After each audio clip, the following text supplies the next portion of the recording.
क्या आपको पता है कि भारत में चित्रकला की शुरुआत तब हुई थी जब न तो कागज था, न रंगों की ट्यूब और न ही कोई ब्रश। हाँ दोस्तों, हमारे पूर्वज पत्थरों और गुफाओं की दीवारों पर अपनी कल्पनाओं के रंग भरते थे।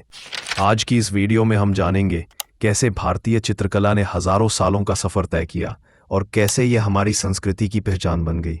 भारत में चित्रकला की शुरुआत प्रागैतिहासिक काल से हुई मानी जाती है। भीमबेटका और होशंगाबाद की गुफाओं में आज भी ऐसे चित्र हैं जिनमें मानव समूह, पशु पक्षी और शिकार के दृश्य दिखाई देते हैं। कल्पना कीजिए, हजारों साल पहले इंसान ने दीवारों पर सिर्फ शिकार नहीं बल्कि अपने जीवन की कहानियां उकेरी थीं।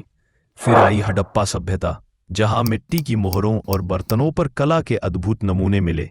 यहीं से भारतीय चित्रकला की जड़ें और गहरी होती चली गईं। अब बात करते हैं वात्स्यायन के कामसूत्र की, जिसमें चित्रकला के 6 अंग यानी षडंग बताए गए: रूप भेद, प्रमाण, भाव, लावण्य योजना, सादृश्य विधान और वर्णिका भंग। इन नियमों ने भारतीय कला को सिर्फ सुंदर ही नहीं बल्कि वैज्ञानिक और संतुलित बनाया। अब हम पहुंचते हैं उस समय में जिसे भारतीय चित्रकला का स्वर्ण युग कहा जाता है, यानी गुप्त काल। इस दौर की सबसे शानदार मिसाल है अजंता की गुफाएं। इन गुफाओं की दीवारों पर बने भित्ति चित्र बुद्ध के जीवन, जातक कथाओं और प्रकृति के अद्भुत दृश्यों को दर्शाते हैं। यहाँ के रंग लाल गेरू, हरिताल, नीला लाजवर्द, काला और सफेद आज भी अपनी चमक बरकरार रखे हुए हैं। गुप्त काल के बाद शुरू हुआ लघु चित्रों का युग। पाल काल में बिहार और बंगाल की पांडुलिपियों में सुंदर रंगीन चित्र बनाए गए। फिर आया मुगल काल, जहां कला और शिल्प दोनों ने नई ऊंचाइयां छुई।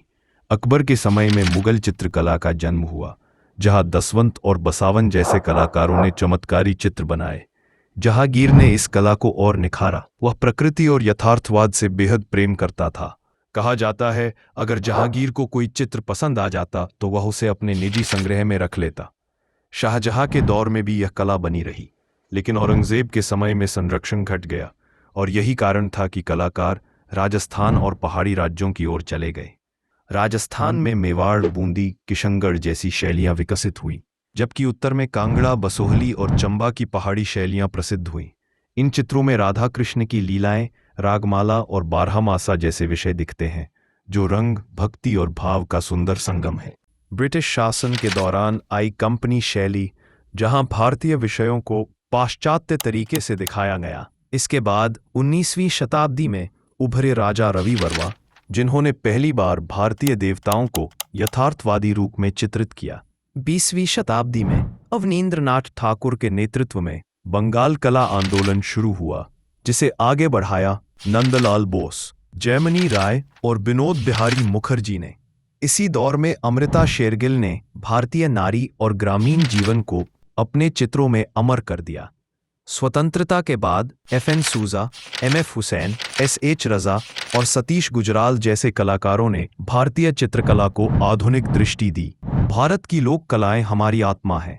बिहार की मधुबनी, आंध्र की कलमकारी, उड़ीसा की पट्टचित्र, राजस्थान की फाड़, मध्य भारत की गोंद कला और महाराष्ट्र की वर्ली कला, इन सब ने भारतीय संस्कृति में अपने अपने रंग घोले हैं। दोस्तों, भारतीय चित्रकला सिर्फ रंगों की कहानी नहीं है, यह हमारी सभ्यता, हमारी संस्कृति और हमारी आत्मा का आईना है। आज भी यह कला नए रूपों और आधुनिक तकनीकों के साथ अपनी पहचान बनाए हुए है। अगर आपको भारतीय चित्रकला की यह यात्रा पसंद आई हो तो वीडियो को लाइक करें, चैनल को सब्सक्राइब करें और कमेंट में बताइए कौन सी भारतीय कला शैली आपको सबसे ज्यादा पसंद है।